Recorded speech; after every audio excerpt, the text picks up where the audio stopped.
Desde la cocina de Azore, el podcast oficial de la industria de restaurantes de Puerto Rico. Aquí hablamos de lo que realmente mueve nuestra industria, tendencias, retos, oportunidades y las historias detrás del éxito. Suscríbete a nuestras plataformas digitales para que no pierdas ningún episodio. Estamos en YouTube y en redes sociales como Azore Puerto Rico. También nos encuentras en Apple Podcasts, Amazon Music y Spotify como Desde la Cocina de Azore. Si deseas comunicarte con nuestras oficinas, puedes llamarnos al 787-783-9640. Saludos a todos los que nos ven y nos escuchan a través de las distintas plataformas digitales. Mi nombre es Gadiel Lebrón, director ejecutivo de la Asociación de Restaurantes de Puerto Rico. Y estamos hoy desde un capítulo adicional de Desde la Cocina. Hoy me acompaña una consultora estratégica en el desarrollo organizacional y manejo de subvención, con una sólida trayectoria en la transformación de empresas a través de la cultura organizacional, la innovación, el análisis de datos. Le damos la bienvenida a mi amiga Edisca Macheana, con quien dialogamos sobre la importancia de la cultura organizacional en los restaurantes. Edisca, saludos. Saludos, gracias por la invitación, Gadiel. Me encanta este tema y me encanta especialmente hablarlo en el contexto de los restaurantes, porque creo que es una de las industrias con una cultura muy fuerte. Están bajo presión todo el tiempo, muchos cambios, mucha exposición al cliente, nos están midiendo desde que entra ese cliente. Y en ese contexto, la cultura deja de ser algo abstracto para convertirse en parte de algo operativo. Edisca, ¿cómo podemos definir qué es cultura organizacional en términos simples, en arroz y habichuela, como estamos desde la cocina, para todos estos dueños de restaurantes que nos están escuchando? Bueno, yo voy a hacer un esfuerzo por simplificarlo, y si lo fuéramos a poner de esta manera, es cómo se comporta tu equipo en el día a día. Muy bien. Ahora bien, si nos vamos un poquito más deep, y voy a tratar de ponerlo bien simple, es un sistema invisible de valores. Son las creencias, los que nos guían, lo que nos motiva. Y en la industria, ¿verdad?, de la gastronomía particularmente, no solamente se ve, sino que se saborea. Si nosotros lo vemos desde el punto de vista de un plato, el plato tiene ingredientes, tiene esos condimentos que no se ven, y la cultura también tiene esas capas, ¿verdad? Okay. No es lo que escribimos en la pared, no son las charlas motivacionales, es lo que nosotros vivimos todos los días. O sea, es cómo nos comportamos. Cómo nos comportamos, claro, lo que realmente ocurre en cada turno, y son creencias invisibles, claro, y este comportamiento es lo que hace que el grupo completo actúe de cierta manera, sientan, aprendan dentro de esa organización. Muy bien, muy bien. ¿Y qué consejo o por qué es importante fomentar esta cultura organizacional dentro del restaurante? Bueno,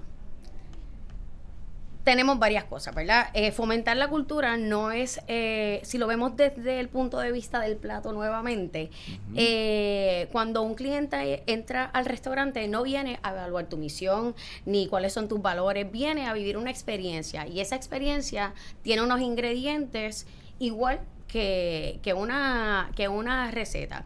Y entonces, nosotros vamos a imaginarnos, volviendo, ¿verdad?, a simplificar lo que es la cultura organizacional y atándolo con esto, el principio de la cultura como un iceberg. Claro. Tienes la parte de arriba, tienes el medio y tienes la de abajo. La parte de arriba es el uniforme, los protocolos, la jerarquía, lo que se ve desde que ese cliente entra.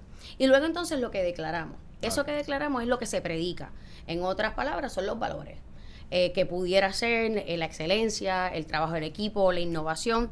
Y luego está lo profundo. Esos son los supuestos. Cuando hablamos de ese sistema de valores invisibles, es la capacidad, ¿verdad?, cómo las personas trabajan entre ellas. Y aquí viene lo importante de esta teoría del iceberg.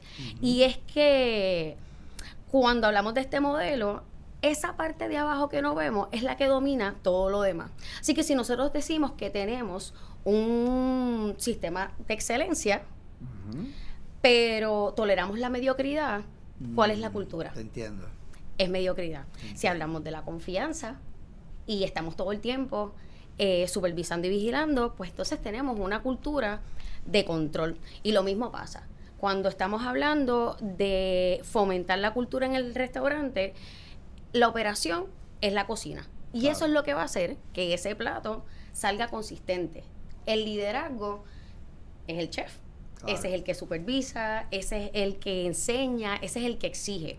Y luego entonces tenemos el equipo, donde cada persona conoce su rol, conoce su responsabilidad, y para sellar está esa cultura, que ese es el sazón, y es, ¿verdad?, lo que hace que todo tenga un sabor propio y lo que nos hace diferente. Y ahora mismo, cuando ¿verdad?, en una estructura que es compleja, hay mucha interacción, ¿verdad? Hay unas presiones constantes y nosotros estamos viendo cómo el entorno refleja una presión económica y cambios de comportamiento del consumidor. Así que cualquier desorden que nosotros tenemos, si no ponemos la cultura dentro, ¿qué va a pasar? Tenemos un mercado mucho más exigente. Si no metemos la cultura, pues nos quedamos desprotegidos. Me gustó cuando dijiste el sazón.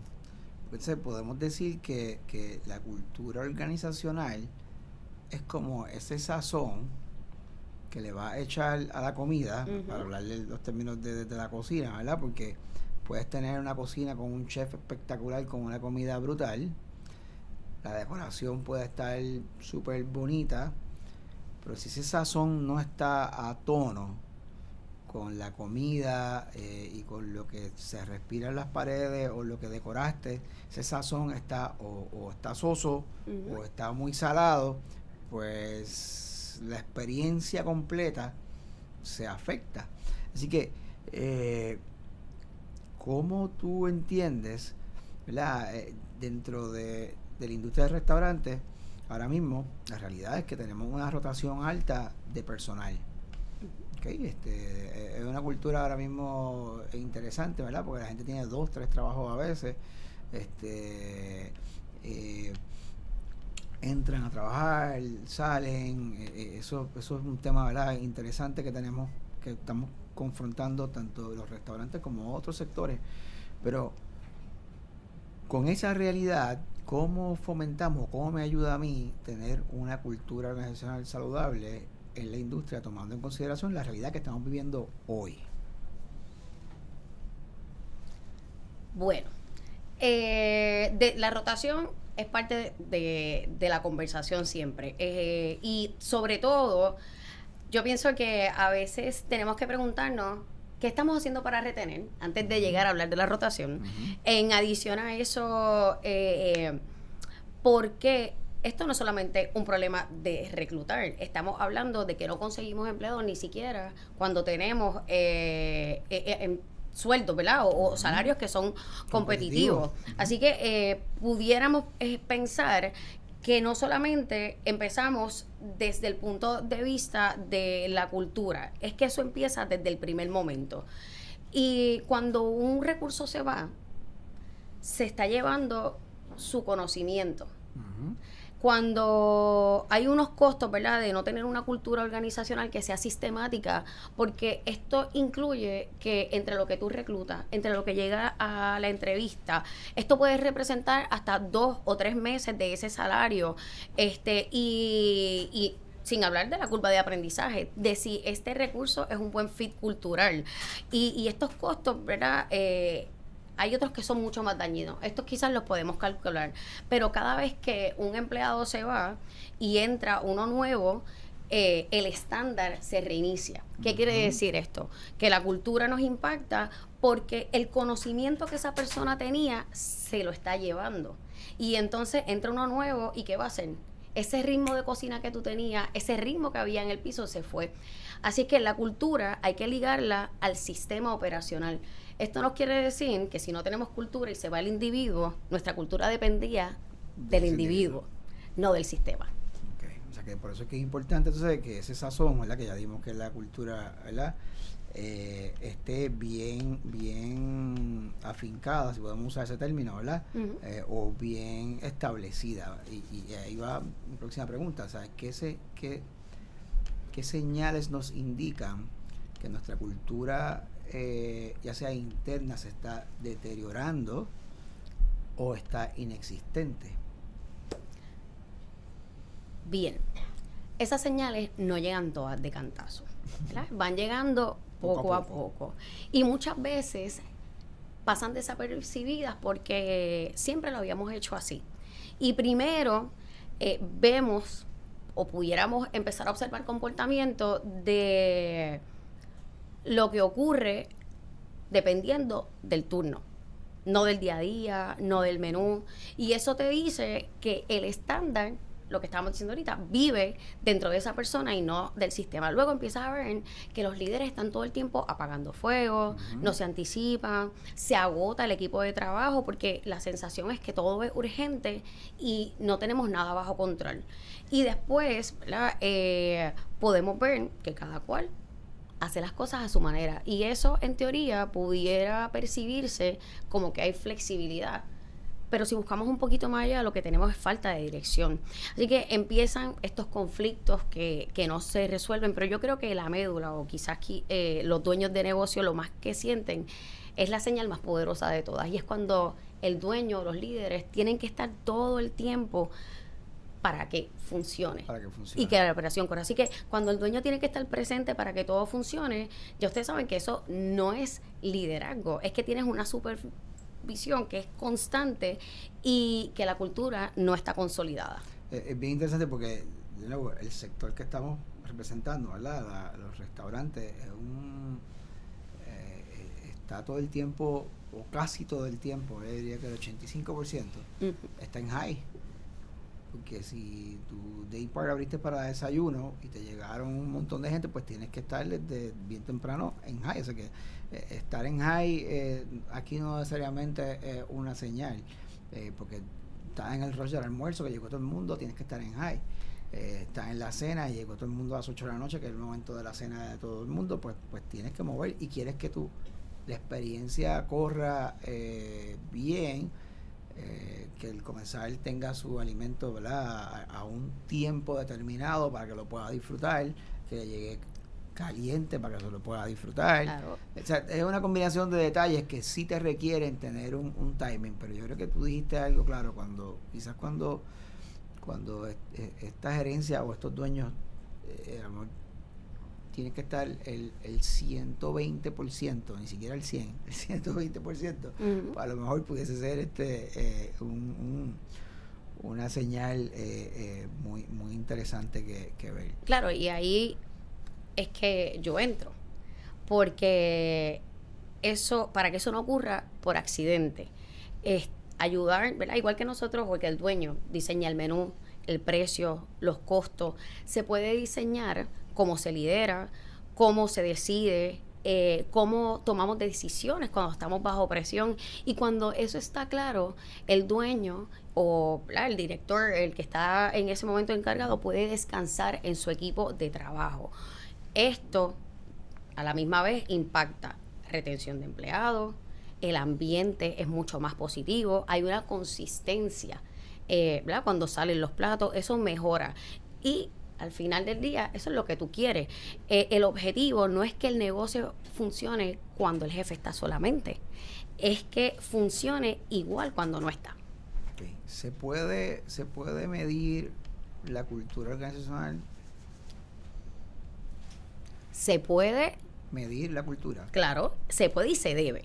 Okay. Y esto es uno de los temas que a mí más me apasiona, porque es cuando, ¿verdad?, donde la psicología industrial organizacional y la analista de datos que vive en mí convergen, ¿verdad? Hay unas métricas directas que nos cuentan la historia de dónde está esa rotación, cuáles son las variables del desempeño. Hay indicadores, ¿verdad?, de satisfacción del cliente, pero no es hasta el día a día que uno puede identificar con esos números que medimos qué es lo que está pasando.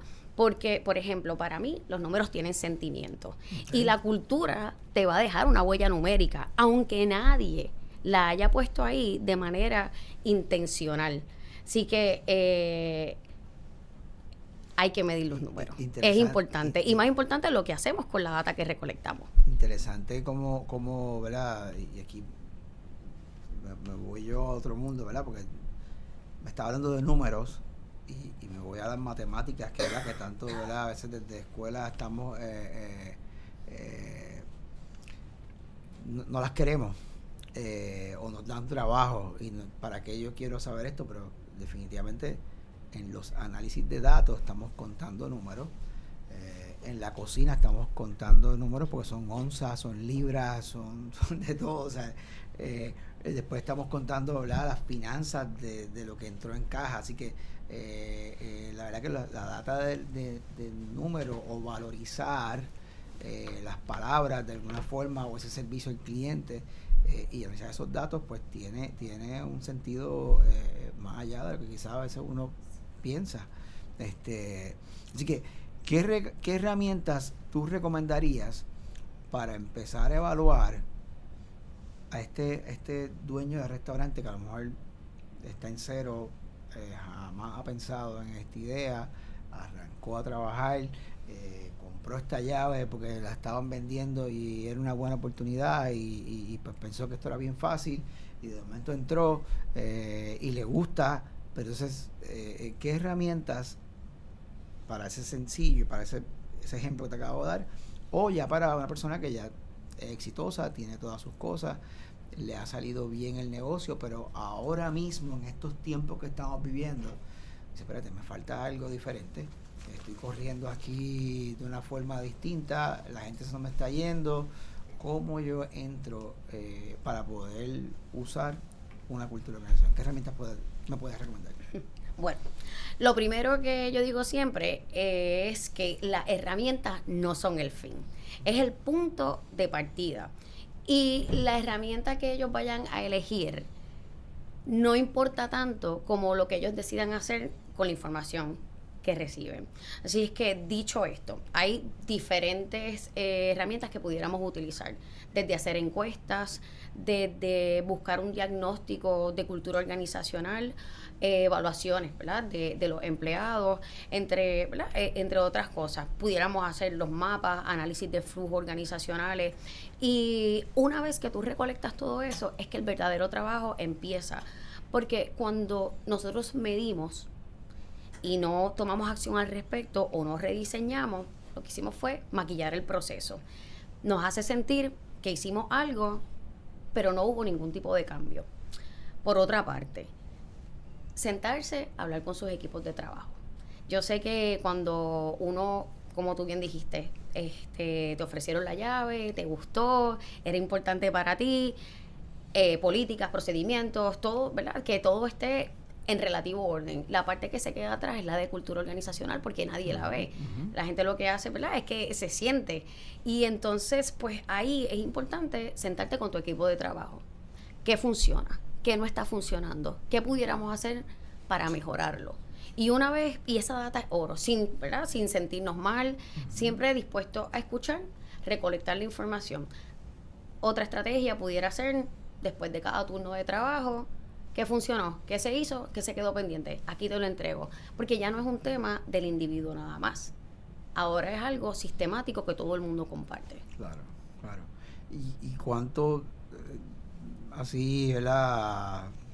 Quizás todo me va a decir que va a depender, ¿verdad?, del tipo de operación, pero si yo no tengo nada y quiero empezar a manejar el tema de cultura organizacional, o a lo mejor tengo unas cositas pero nunca las había identificado, las voy a querer empezar. ¿Cuánto tiempo tú crees que me toma a mí como dueño establecer esas políticas y empezar a ver el resultado en mi equipo? Eso, como tú bien dices, va a depender del tamaño de la organización. Si logran identificarlo a tiempo, pues es mucho más fácil de corregir. Yo te diría, dependiendo, si es un análisis de 0 a 3 meses, en lo que la implementa y en lo que empiezas a ver resultados. Yo he estado o he tenido organizaciones en las cuales esa implementación ha durado 1 año. Claro, perpetúa a través del tiempo y hay que estar ajustándola porque esto no es una varita mágica que hicimos este diseño y hicimos una reestructuración, sino que igual que el mercado está cambiando todo el tiempo, lo que hay dentro de la organización también está cambiando todo el tiempo. Así que de vez en cuando hay que revisar, hacer ese análisis. Pero en términos generales yo te diría, un pyme, ¿verdad? Un negocio que sea pequeño debe ser de 3 a 6 veces. Okay. ¿Qué consejo le daría a un dueño de restaurante en Arroyo de Habichuela que quiere comenzar a trabajar con la cultura de organización interna? Así, ese libro de receta 1, 2 y 3. Bueno, la cultura ya existe en tu negocio. No la tienes que crear desde cero. Ahora, lo que tienen que entender es lo que tienen en las manos, ¿verdad? Y decidir si esa cultura les permite llegar a donde ellos quieren o los está trazando de manera silenciosa. Lo segundo, no espere a que se deteriore para intervenir. Estos síntomas, hablamos de 2 o 3 ahora, ¿verdad? Las rotaciones, los conflictos que no se resuelven, que el líder siempre tiene que estar. Estos síntomas no llegan a la vez, llegan poquito a poco. Así es que esas rotaciones inusuales nos están dando señales tempranas. Y esas señales tempranas son más fáciles de trabajar y atender que cuando llega la crisis. Así es que si lo van a empezar a trabajar, no espere que llegue una crisis para hacer la intervención porque va a tomar más tiempo y les va a costar más. Muy bien. Erika, pregunto si ¿dónde los dueños que están escuchando pueden contactarte o buscar más información sobre lo que tú haces y se pueden poner en contacto contigo? Claro que sí. Mi número de teléfono es el 787-629-8222 o me pueden enviar un correo electrónico a edisca@playaris.com y ya, ahí. Me comprometo que voy a poner el email sabemos que Edisca es un nombre poco común. El de la compañía, pues, también hasta cierto punto, pero Edisca, yo soy bastante accesible. El número de teléfono es 787-629-8222 y el correo electrónico te lo dejo por ahí para que lo puedas poner en el caption. Y además sabemos que vas a estar en el centro de capacitación ahora este próximo 24 de marzo, así que todas las personas que quieran pueden entrar a las redes sociales de Azores, ¿verdad?, para buscar la información del centro, ¿verdad?, que además de este tema de cultura y organización ofrecemos otros temas adicionales. Así que, pero tú vas a estar con nosotros el 24 de marzo, así que gracias por estar aquí con nosotros, hablando un poquito de cultura y organización, dándole unas pinceladas, ¿verdad?, o este sazón para empezar a saborear las cosas. Así que gracias a todos por vernos y escucharnos a través de nuestras plataformas digitales. Nos vemos en el próximo episodio desde la cocina y gracias a Edisca por estar hoy con nosotros. Gracias a ti, Adiós, por la invitación. Cuídate.